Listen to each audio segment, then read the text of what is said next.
Now, the reason I'm telling you to give it an hour or two, I know that a lot of bakers, especially when we're in a hurry, we will bake that cake, we'll cut it, or we'll throw it in the fridge really quickly.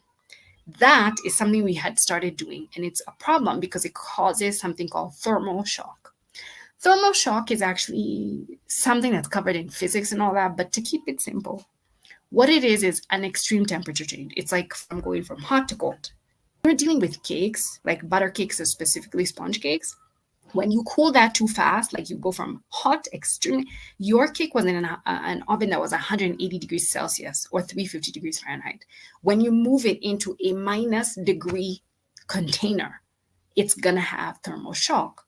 And what happens is that those air bubbles or the aeration that had happened inside your cake that made it soft and moist and fluffy, they quickly deflate really quickly.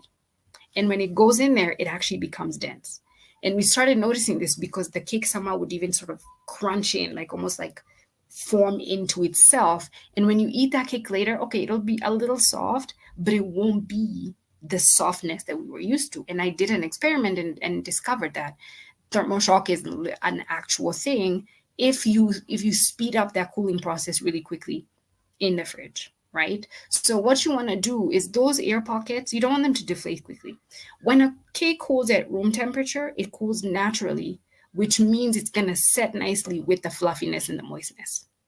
When it gets there within the first hour or two, then you can take that cake when it has settled nicely and you're going to put it in the fridge and it's going to maintain the structure. But when it's too hot, it's still kind of fragile.